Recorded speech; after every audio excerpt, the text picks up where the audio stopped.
and other addictions. Our services range from mental health and addiction prevention and treatment to services to support individuals in recovery, such as housing and employment. We offer services to employers through our Employee Assistance Program and also offer training and education similar to this webinar. And at the end of the webinar, I'll give some more information about some upcoming training opportunities we have available.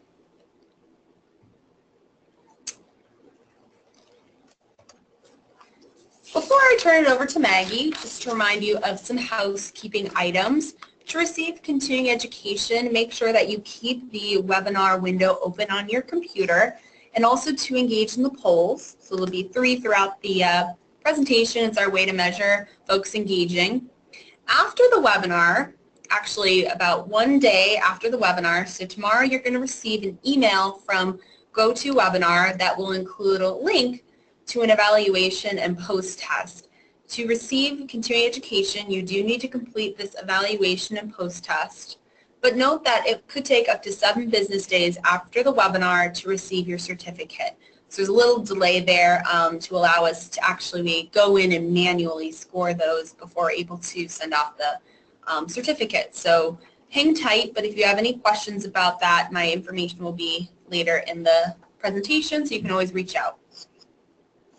Also wanted to remind you that if you have questions during the webinar, that you can use your chat feature to send questions. I'll be moderating those as Maggie goes through the information. There will also be an opportunity at the end where Maggie will answer questions, so feel free throughout the webinar to submit questions, knowing that we'll go through those with Maggie at the end. You can also use the raise your hand feature, and then I'm able to see that, and I'll follow up with you individually to see if you have any questions or concerns. This is also a great way to let us know if there's any technical difficulties with audio or visual throughout the webinar. And I do already see one question about the PowerPoint. So we will make a PDF of the PowerPoint available to you. So we will send that out to webinar participants. But again, this could take about 7 to 10 business days before that will come out to you. So I believe, without further ado, I'll turn it over to Maggie to start the training. Hi, my name is Maggie Hyland. I'm one of the therapists here at Recovery Resources. I have several different jobs within the agency, but one of my jobs is to provide counseling to folks who are struggling with gambling disorder. So it's my pleasure to spend the next hour with you going through the webinar. We're going to just go through the 4 objectives that we have set up for today. Nothing too spectacular. We can handle this in an hour. What we're looking to do is increase our understanding of the course and the development of disordered gambling. We need to take a look at the criteria in order to do this. So we're going to be learning the criteria from the DSM IV diagnosis of disordered gambling, but we also have to look at the changes that took place from the DSM IV-TR to the 5, okay? And we want you to be able to distinguish between the differing levels of gambling severity. All right, so those are the 4 things that we want to make sure that we do today, okay? There's just my name and contact information with my email there. All right, so we're going to go ahead and launch our first poll question. This is just an opportunity for Maggie to gauge what amount of training folks have received on gambling. So the question is, how many hours of gambling training have you completed? So I'm going to go ahead and launch the poll. So you can select which option applies to you. So have you completed no gambling training up to this point, maybe 0 to 10 hours, so maybe 1 or 2 workshops, 10 to 20 hours, or over 20 hours. And just as a note for folks who are certified gambling, nationally certified gambling counselors are going to have over that 20 hours. So it looks like most folks have participated. So if you haven't yet, go ahead and put in your vote here. And I'm going to close it and then launch the results. So it looks like a lot of folks are kind of at that level of maybe you've gone to 1 or 2 workshops. So coming in with some information, but we also have folks on the webinar who haven't attended any, or some folks with some really high level of training. So we'll make sure to try to make this a beneficial learning experience for everyone. So with that, I'm going to open up the slide back for Maggie.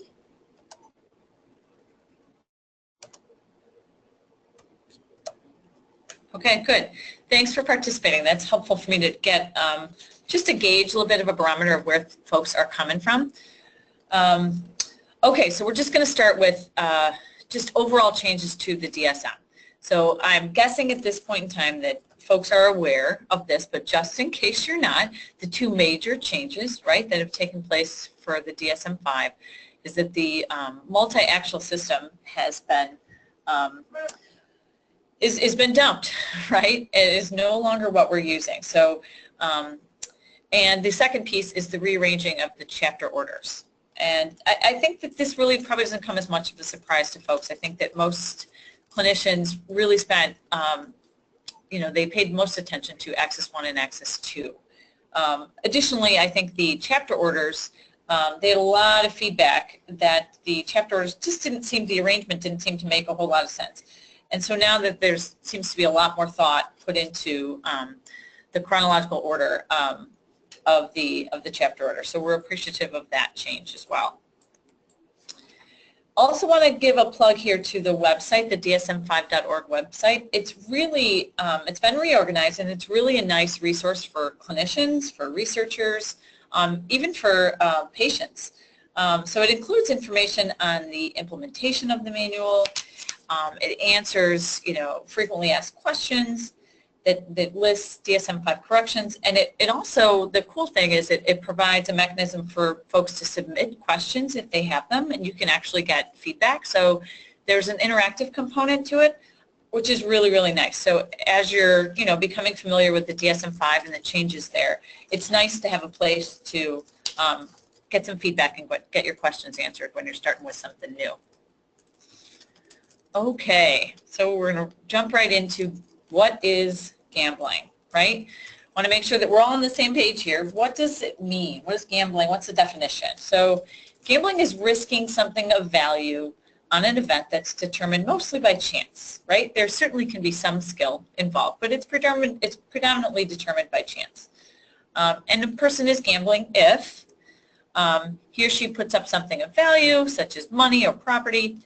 The outcome has an element of chance that's beyond that person's control. And then, once that bet is made, it cannot be reversed. Okay? Then we're just going to quickly go through just some different types of gambling activities. So on the left-hand side of your screen is all kinds of different types of gambling, some of which you may not have thought of. For instance, people don't necessarily think of the stock market speculation as gambling, but there's risk involved, right? And things are beyond that person's control. So it certainly fits into the definition of gambling. And then the right-hand side of the screen, obviously, is the legal forms, what's available in the state of Ohio, right? So we have a casino as well as a racino. Sometimes people wonder what the difference is there. A racino is a casino that also has a racetrack. So it's relatively new in the state of Ohio for us, but certainly well attended. And then there's some other stuff there that people don't necessarily think of is a form of gambling. I think traditionally a lot of people think casino when they think gambling, but lottery, scratch-offs, those instant bingo, all that stuff that people will see at large parties or big gatherings or in church halls, that's all considered gambling, right? So with such a huge variety of types of ways to gamble, with all these choices and the accessibility and the availability of having it in our state now, it certainly increases the chance that someone may develop a gambling disorder. So what does gambling disorder look like? So in order to define that, we first want to look at the changes, okay, that have taken place between DSM-4 and DSM-5. There we go. Thank you. So The first one has to do with the name change, and I think that this is really important because language is really important. What we call something, what we say, makes a difference. And if we're hopeful, those of us in gambling treatment world, we want folks who are struggling with gambling problems to seek assistance, and they're less likely to do so if they're feeling stigmatized, right? And the name pathological gambling really kind of lends itself to stigma.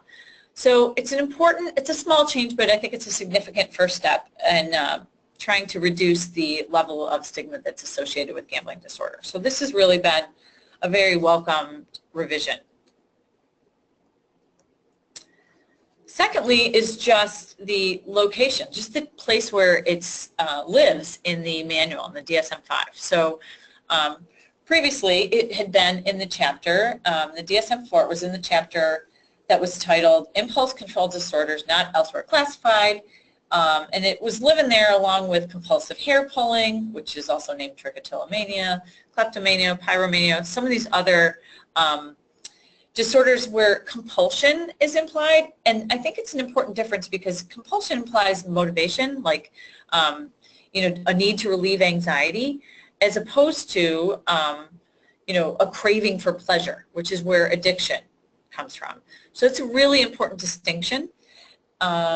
These changes, really important to know that the work group that was making these recommendations for the DSM-5 was basing their findings on a study that was done by 200,000 participants, so a pretty significant number. That's where the recommendations came from, and there were quite a lot of recommendations that were made, but among them was to move gambling disorder to the chapter that had formerly been reserved for substance-related disorders. So now that's where it's living. It's living in the chapter that's titled Substance-Related and Addictive Disorders. It's important to note that gambling disorder is the only behavioral addiction that's included in the DSM-5 as a diagnosable condition. Okay? All right. So why make the changes? Why did the DSM-5 work group make these recommendations? Well, there's a lot of neuroscience and a lot of genetics research that's played a key role in these determinations. The reward center research that's out there on the brain is the biggest reason. And I'm going to toggle between this slide and the next one just to sort of highlight this. This next slide is something that you probably all are familiar with on one degree or another, but we've just sort of changed where it says stimulus. Oftentimes you'll see alcohol and drug use there, okay? But alcohol and drug use, they're also stimuluses, right? So in this case, we're talking about gambling. The stimulus is introduced, and the reward system has become activated, right? So anytime that somebody has taken a stimulus in excess, that common direct activation of the brain reward system kicks in. That's what's involved in like the reinforcement of behaviors, the production of memories, which is why it's so salient, right? So they can produce really intense activation of the reward system that normal activities then sometimes get neglected, right? And this is where addiction kicks in. So instead of achieving that reward system naturally through like healthy adaptive behaviors like working out or going for a walk or hanging out with your boyfriend or your girlfriend, these drugs of abuse are sort of taking that place, right? And so the body's not producing those natural feel-good neurotransmitters, and that's where that decrease in those natural ones come in, and that's where cravings start. So I'm going to toggle back to the previous slide, right? And so the similarities there between substance use disorders and the way that the brain is activated with gambling disorder, hopefully that's become a little bit more apparent to you through that little illustration. So some of the similarities between substance use disorders and gambling disorders are things like, impaired control, tolerance, withdrawal, all of those things, in addition to cravings. Cravings was added. It was something else that was recommended by that DSM-5 work group that we just referenced. That was added to the substance use disorder criteria this year. And gambling disorder folks also experience cravings, okay? They report cravings, they report the same sort of high that, or similar high that folks experience when they're addicted to a substance, okay? The other pieces there are the hereditary nature, right? So we know there's a lot of research, a lot of evidence that shows that gambling disorder runs in families, often alongside other addictions, just like alcohol and drugs, okay? So we call that comorbidity, right? And then finally, you know, the other important piece is that the treatment is very similar. It's not necessarily the same, but the treatment approaches are very, very similar. Okay. All right, so we've covered why the changes were made. Now we're going to, I just want to have a little bit here, another little piece about this slide just sort of captures, summarizes what we just said. But I think it's important to recognize that all these commonalities are important because hopefully folks who struggle with gambling disorder, because of these changes, are going to have, they're going to be able to get the treatment and the services that they need. And then other folks in the community are going to be able to better understand the challenges that individuals face with this disorder. I mentioned that gambling disorder is the only behavioral addiction disorder that's included in the DSM-5 as a diagnosable condition. However, it's important to note that internet gaming disorder is included in the DSM-5, but it's in the section 3 of the manual, and that's where conditions are listed that require further research, okay, before their consideration as a formal disorder.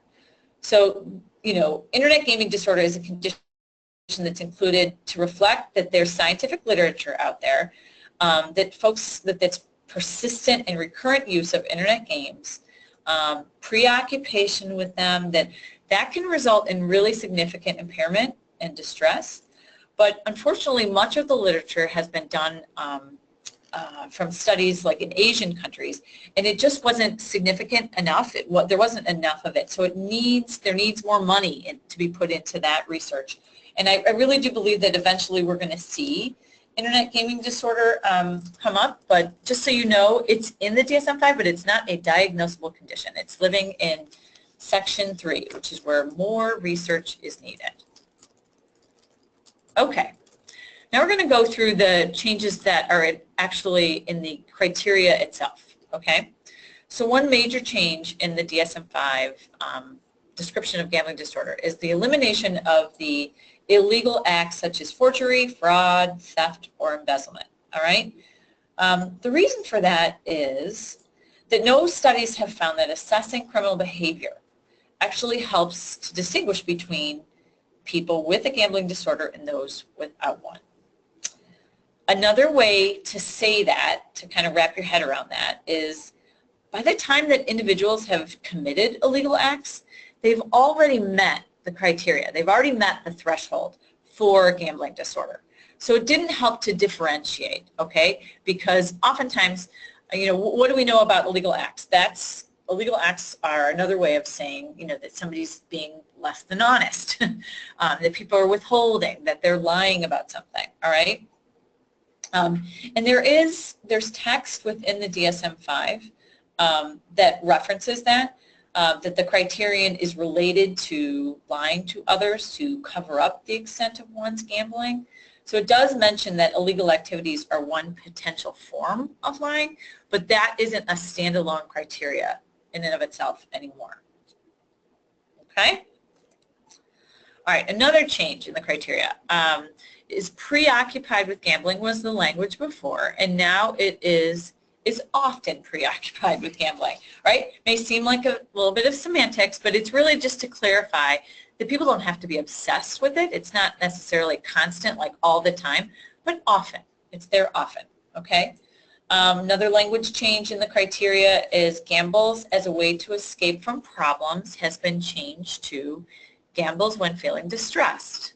So what's meant by distressed? Okay, that is, you know, negative emotional states, feeling anxious, feeling overwhelmed, feeling guilty, whatever that might be. Those are examples of feeling distressed.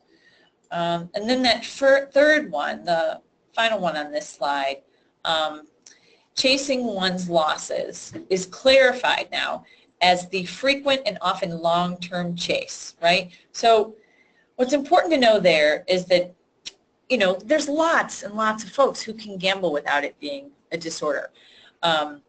In fact, the majority of folks are able to do that, but folks who gamble and chase for short periods of time is different from folks that, you know, that frequent and long-term chasing that people who struggle with gambling disorder experience. So the text now differentiates between those two. Okay. An important piece, I referenced the threshold before. And they're in the DSM-5 work group again, they had observed that there was lots of studies with strong empirical support that for lowering the threshold in order to get a more accurate diagnosis.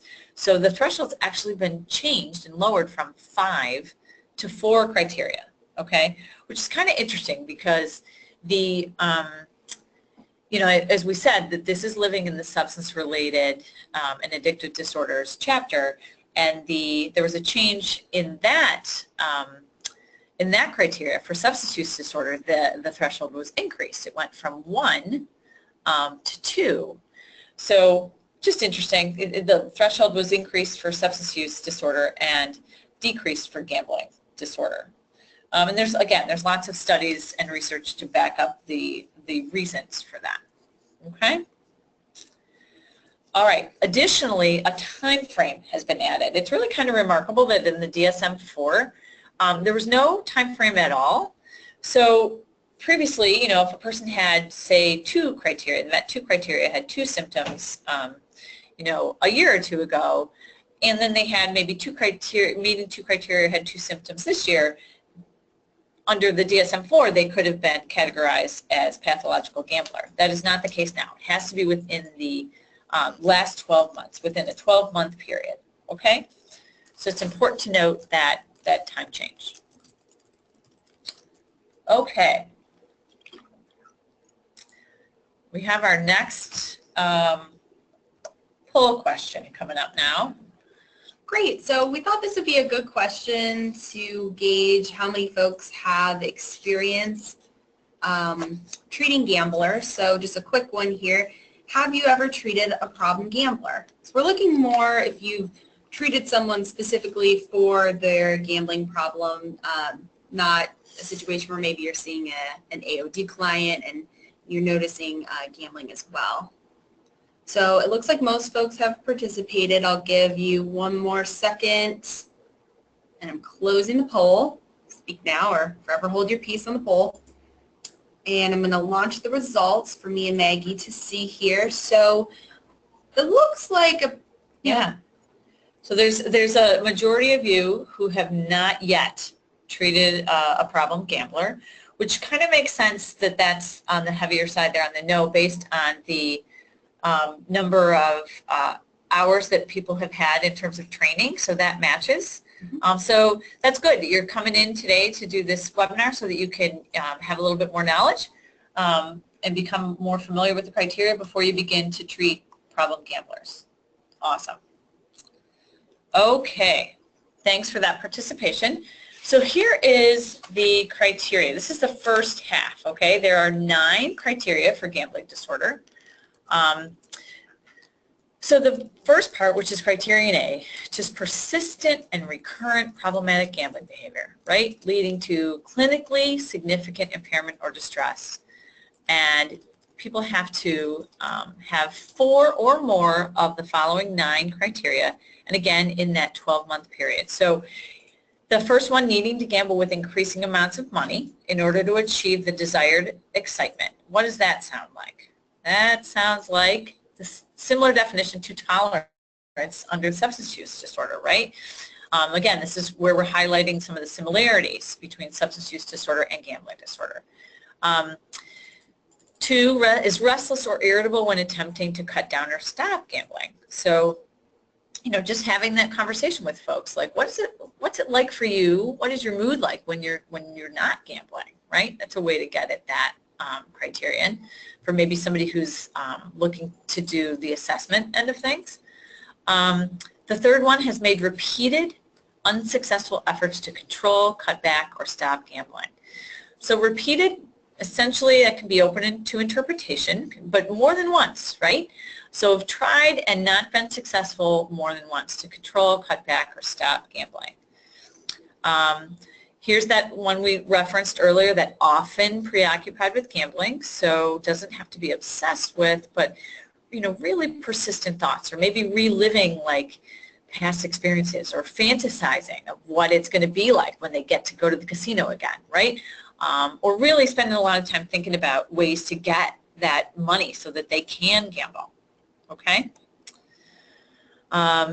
Okay, the second half of the criteria here, so number 5, I know these aren't numbered, but often gambles when feeling distressed. Those are those negative emotional states we just mentioned. After losing money gambling, often returns another day to get even, chasing one's losses. So again, often returns, right? More than once, doing this with some frequency, that longer-term chase. Then the next one, lies to conceal the extent of involvement with gambling. If you are somebody who's doing an assessment, it's important to think about some other ways to get at this one. There's ways that we don't tend as people to just come right out and say like, yeah, I'm a liar. Yeah, I lie, right? We might want to ask that and say like, have you ever felt the need to conceal, or kind of not let people know the extent to which you're gambling? So kind of a softer way to approach that. You might get a little bit more honest response, because lying just feels kind of harsh. People aren't necessarily ready when they're first coming into treatment or having an assessment. They're not always honest self-reporters. So it's just important to think about ways to get at and how to ask these questions to get at the criteria. Okay. Has jeopardized or lost a significant relationship? It's where you can ask questions about family and employment, ever been affected by, or ever missed out on something, or had to give something up because of your gambling. Okay. And then that last one, relies on others to provide money. So borrowing money, like having to go in really desperate situations to bail, asking somebody to bail you out. Okay. Okay, so those are the 9 criteria, and it's always important, that disclaimer at the end, that gambling behavior is not better explained by a manic episode, right? That's all about differential diagnosis. All right. Okay, so we've just run through the criteria. Now it's important for us to just talk about the specifiers, right? So there's episodic and persistent are 2 forms of specifiers that would need to be listed with a diagnosis. So meeting diagnostic criteria at one point, with symptoms maybe subsiding for several months. Okay, so not a constant state, but episodic. And then persistent is obviously more continuous, right? Where somebody's meeting that criteria for multiple years. Then remission. So early and sustained is what it is called. That matches the remission stages, the labels for remission stages in the substance use disorders as well.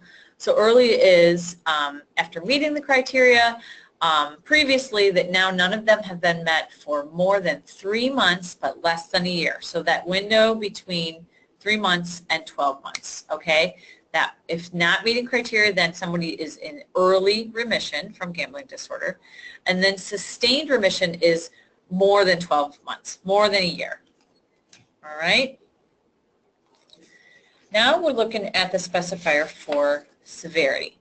So in order to be categorized with mild gambling disorder, and let me back up. Let me say that this again matches the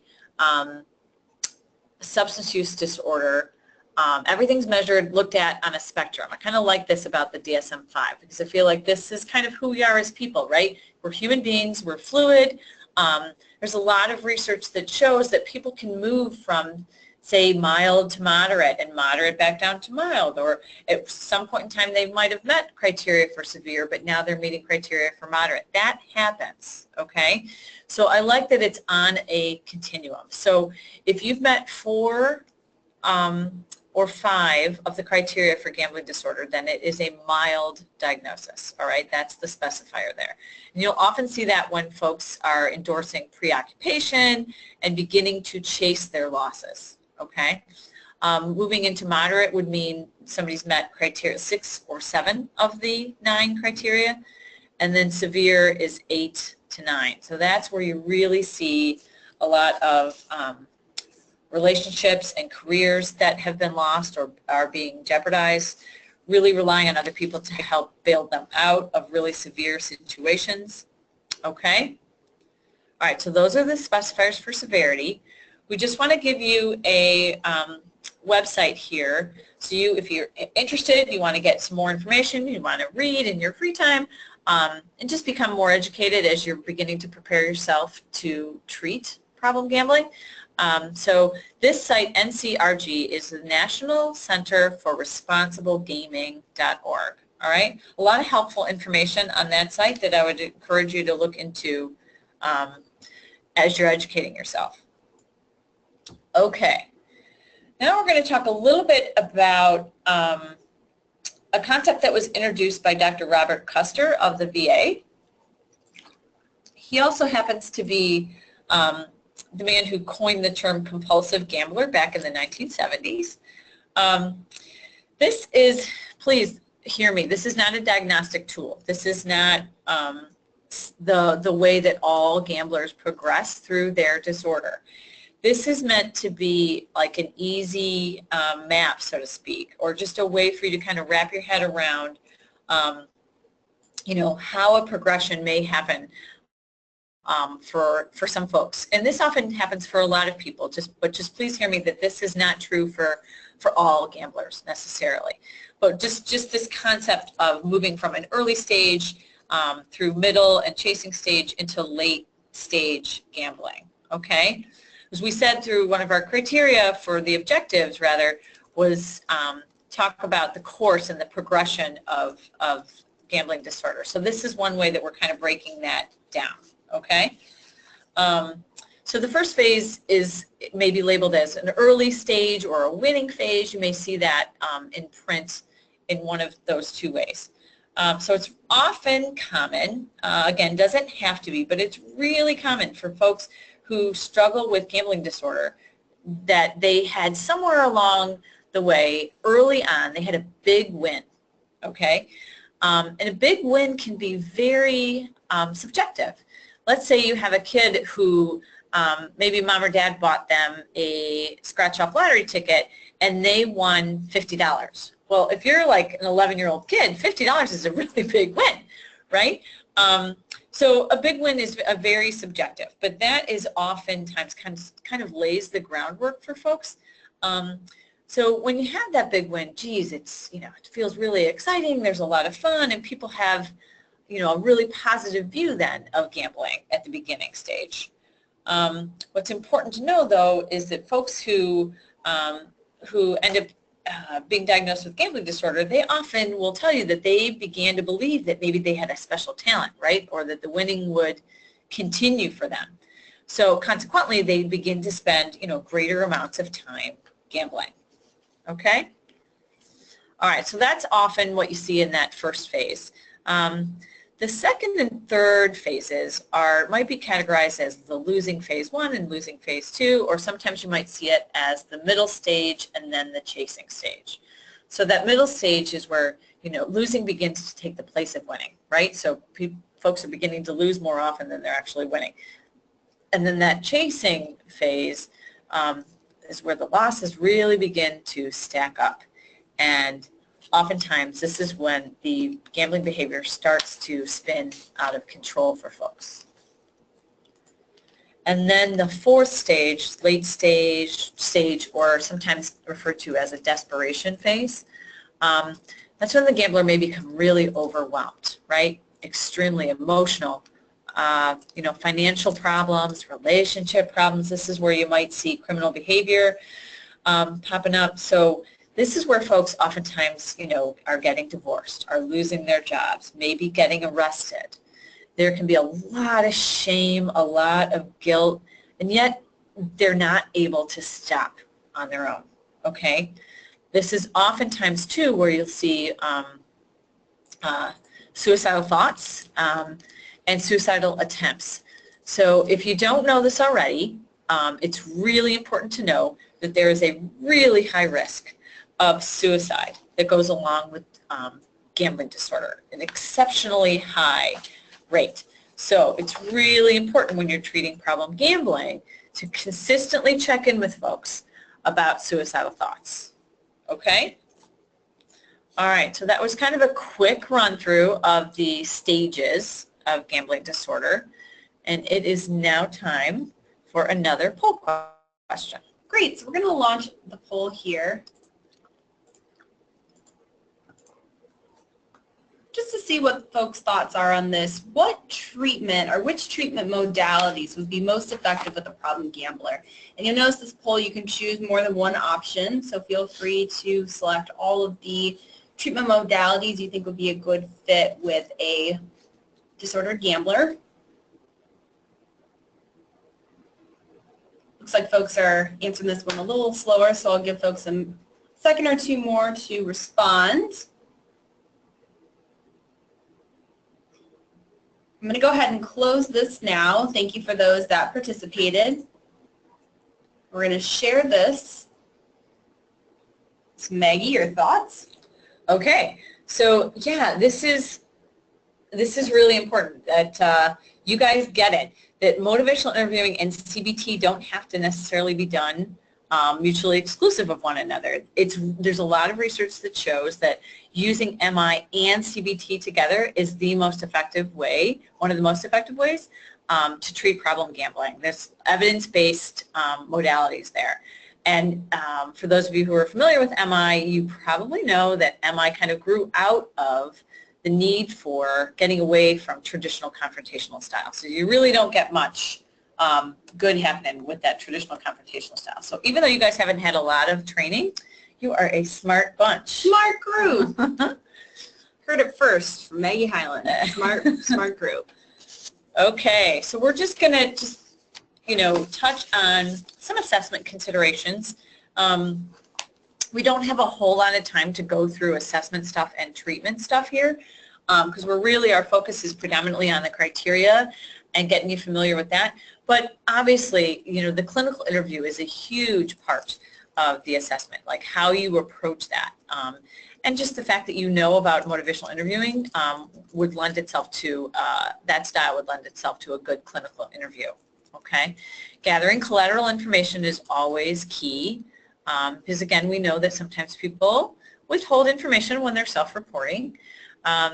Evaluation of comorbidity, that's really going to be crucial because that's going to affect your treatment options. You want to know what other disorders, if any, people are wrestling with because that's going to matter. I already hit on this evaluation of risk and suicide. That's I just can't stress that enough. You'll see throughout the literature as you learn more about gambling disorder how prominent that is.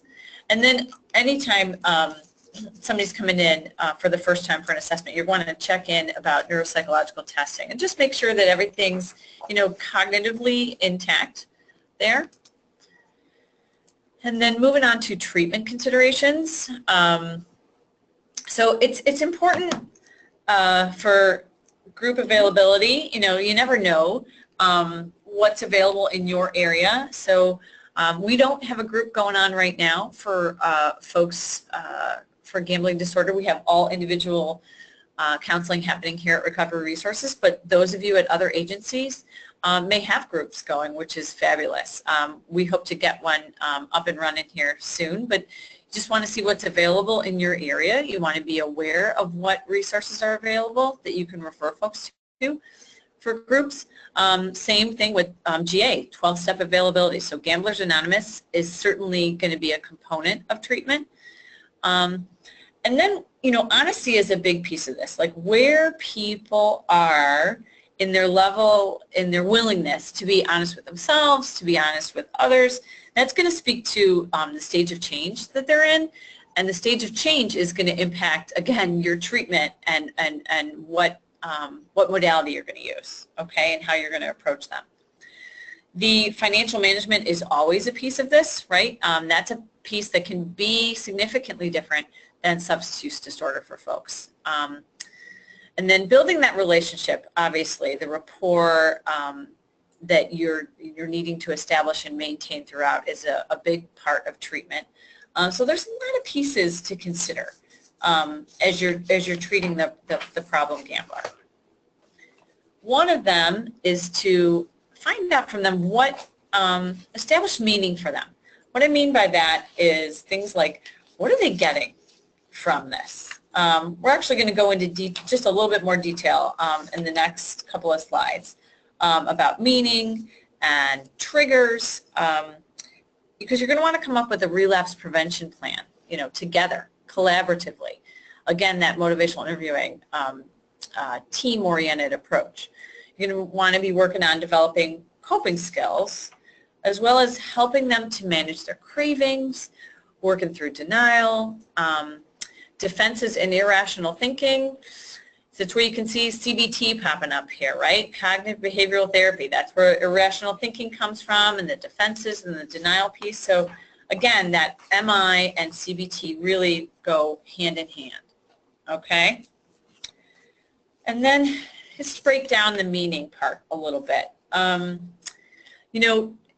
Historically, we've talked about problem gambling and kind of put people in different camps. Like, are they an action gambler? Are they an escape gambler? And that doesn't necessarily have to apply. The research is kind of moving away from those items, but you'll still hear through trainings and so forth people mentioning excitement, action gambler versus escape gambler. So it's just a place to begin a conversation with somebody, I think. So what is it that they get out of the gambling? What meaning does it have for them? Okay? You want to find out about the saliency for them. Like, what's at stake? Okay? So is it about feeling like, competing? Is it about winning? That need for, feeling in control. Like, what is it? What is it feeding for them? That needs to be part of your conversation as you're treating them. Is there some sort of sexual meaning attached to it? Is it about rebelliousness? Is there anger involved? You never know, but these are just ideas to get you thinking about what might be underneath, the reasons why folks are seeking this out, okay? And then, leaning a little bit more towards the escape gambler here, is this a way for them to kind of escape that feeling of loneliness? I've had a lot of people in the last couple of years that I've treated that happen to be elderly, and they've had a lot of losses that they've endured, losses in their freedom, losses in mobility, as well as, just losses, like personal losses of people in their lives, spouses and family members. So, when people are living alone, that this might be a way for them to kind of escape that loneliness. So is it serving sort of as an antidepressant? Is it serving as, a way to help manage their anxiety? Again, when you think of this as it relates to substance use disorders, maybe many of you have treated substance use disorders. We talk a lot about self-medicating. This sort of lives in that realm, Is it providing, some temporary relief from some, again, those negative emotional states, some guilt, some shame, some helplessness? Is this a way for them to get out socially, but not necessarily have to interact?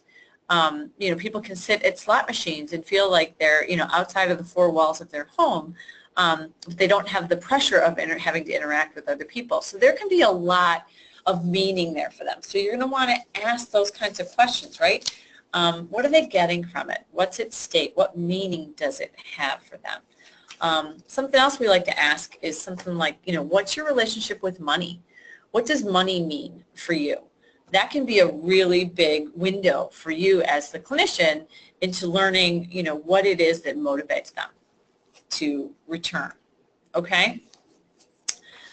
You're also going to be, working with them to work through different phases like bargaining. This might be, bargaining means like if they're talking about like, well, I'm going to go to the casino, but I'm only going to stay for 3 hours, right? So they're bargaining with themselves, trying to figure out a way to manage this.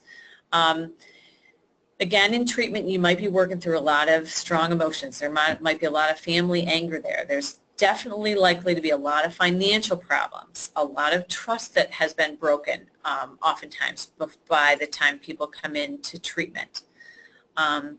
Again, the comorbidity piece, you're going to want to have a handle on what else is going on for them. Is there depression? Is there anxiety? Is there potentially an eating disorder? What else might be going on? Okay? And then working through their need for control.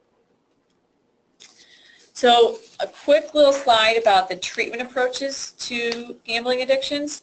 Yes, there are some medications that are prescribed, not many, but really in this realm, the opioid agonists, sometimes those will be prescribed for folks. So you're always going to want to encourage folks to have a discussion with their doctor about that. That's not our realm as the therapist to discuss medication, but just get a gauge from them in conversation if they're open to that or not. They may need it, they may not. Again, different types of psychotherapy, so group as well as individual.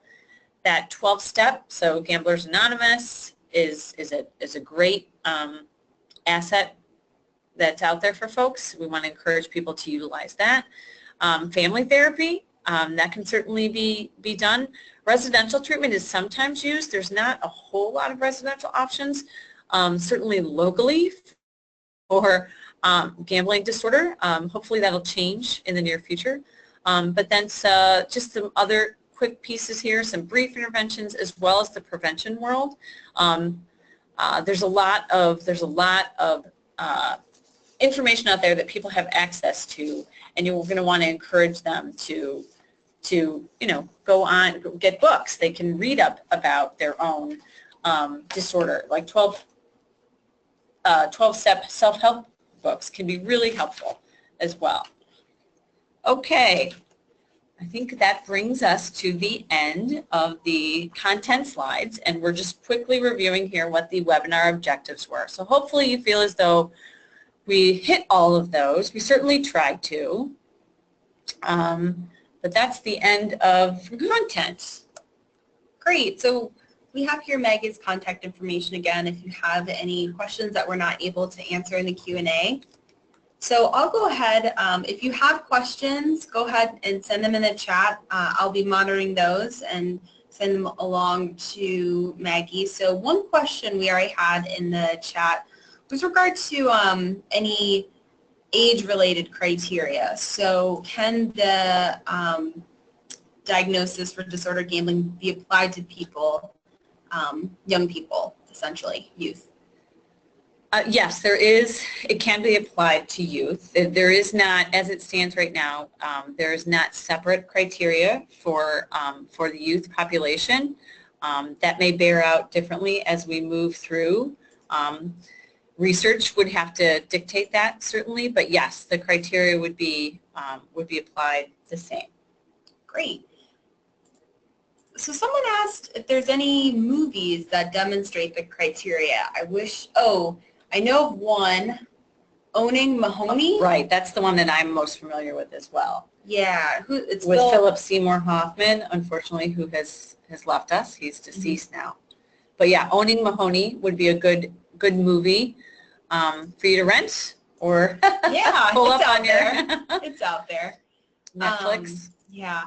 One comment someone had was just that in many addictions, shame and guilt are a product of the use or acting out. So the cycle of addiction is perpetuated by the gambling. So I just thought that was a nice comment. Right there. on.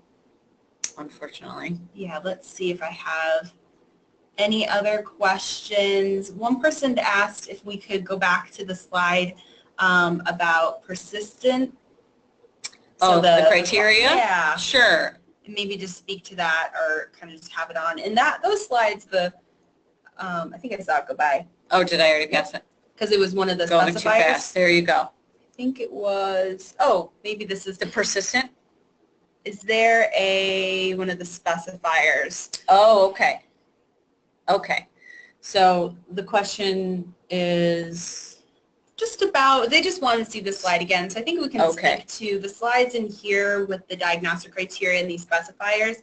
These are all within the DSM-5. Yes, yes, you can find them within the DSM-5. So experiencing, persistent, just the definition, obviously, you can see that, right? Continuous symptoms to meet criteria for multiple years. So sometimes people, again, remember when I talked about like the fluidity of just being a human being, people can kind of come in and out of mild to moderate to severe. We do move through those categories sometimes. And so, but some folks are more episodic and other folks tend to live, a little bit more on the higher end in the persistence category. So someone said on that note, aren't these like abuse and dependence with other addictive disorders? Yeah, that's just it. In the substance use disorder chapter, abuse and dependence have gone by the wayside. So yes, colloquially, we still use those categories. It's hard to move away from something when you've used it for so long. So the mild, moderate to severe continuum is meant to replace that that line that you never really knew where it was. There's a lot of subjectivity between abuse and dependence. So this is meant to be, again, that it just kind of lends itself to the more fluidity between mild, moderate, and severe. But yes, this is taking the place of, what would normally be categorized as abuse and dependence. Great. And question, is there anywhere where they can find more information on opiate antagonists? Yes, I'm sure that there is. I'm not sure off the top of my head where to direct you to that is a solid site. It may be something that we could follow up on. I don't want to give anything too loosey-goosey. I don't have any referral sources here in front of me to reference. But we can get that information to you, I guess. Yeah, and I can see who asked the question, so we'll see if we can follow up with you on that. Someone asked in regards to medication, what about medications for Parkinson's and restless leg syndrome that can have inhibition to gambling? Yes, that's you really want to, it's a good question because there are certain medications, Topamax among them, there's others that people do take for the things like restless leg syndrome and Parkinson's disease that can really, it makes people more vulnerable to developing gambling disorder. And so it's really important that if you're treating someone who is taking a medication for those things, that have the conversation with them and see if they would be willing to sign a release of information form so that you could potentially speak to the treating physician there, because the treating physician may not be aware that they are potentially increasing the risk of this person, either developing a gambling disorder or the disorder progressing. So it's really important to get that information for yourself on restless leg syndrome and Parkinson and how some of those medications can mimic that, but then to also have the conversation with the treating physician, provided the client gives you permission. Great. So question here, what diagnosis would you use if someone has internet gaming addiction? Well, we can't call it a disorder, so you can't that can't be billed for. So it would have to be in the notes field. I don't know what you would want to consult with your supervisor as to what you could potentially use, what they actually meet criteria for, so that you can have in your notes medical necessities so that it meets medical necessity, and that you are then, that the service is being paid for, it's able to be billed, because you cannot use, it's not a diagnosable condition. So you're going to want to go through the criteria to see if there's anything else that they could be be treated for as well, and then have that in the notes that that's the area of concern. Great. I think that's definitely somewhere that there's need for further research. And one thing I always note to folks is the difference between gambling and gaming. So often when I would do presentations, the feedback I've gotten from Jen Clegg, another one of our gambling experts, is that gambling involves some kind of, you're putting something at risk with the hope of winning. Right. So if I'm just playing World of Warcraft online, that's simply gaming versus gambling. There is no exchange of something of value there. So I think that's one thing that's been helpful for me. So I think a nice last question to lead off on is, someone just asked broadly, how does gambling and mental health come together? Or what's the intersection there? How do they relate? Well, I think the way that they interrelate is different for each individual.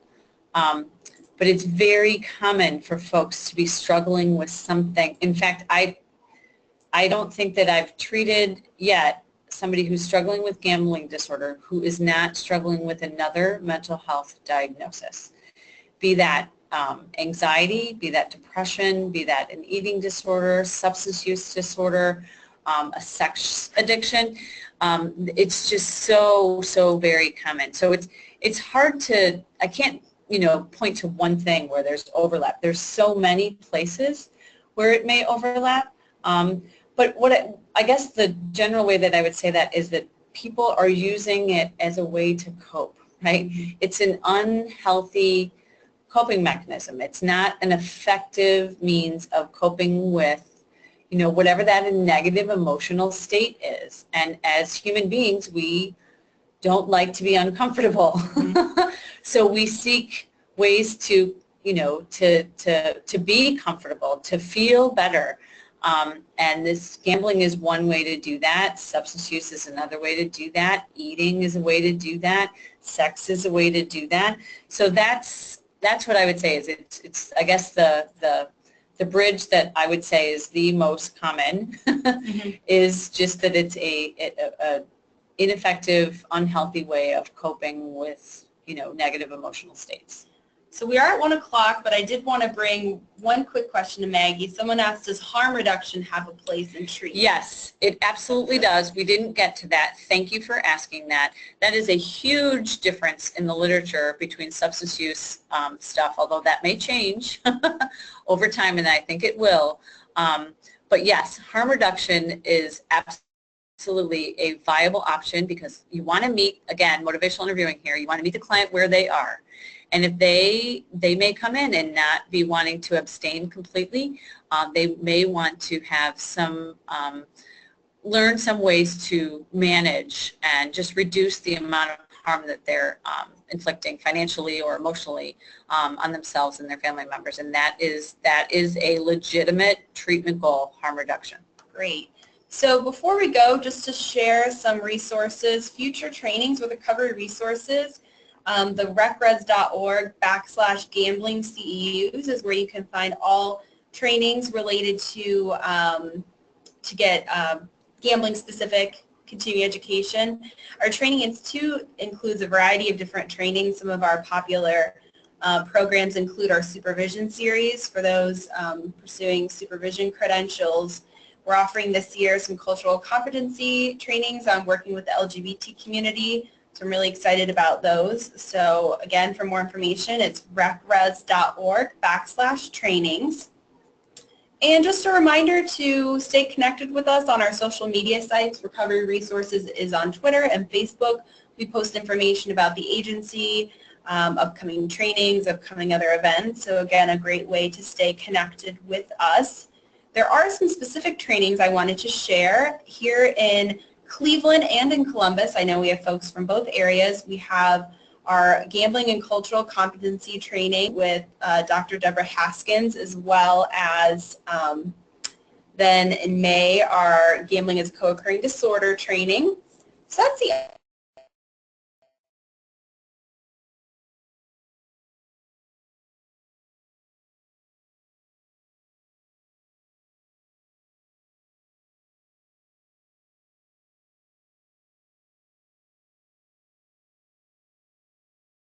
muted.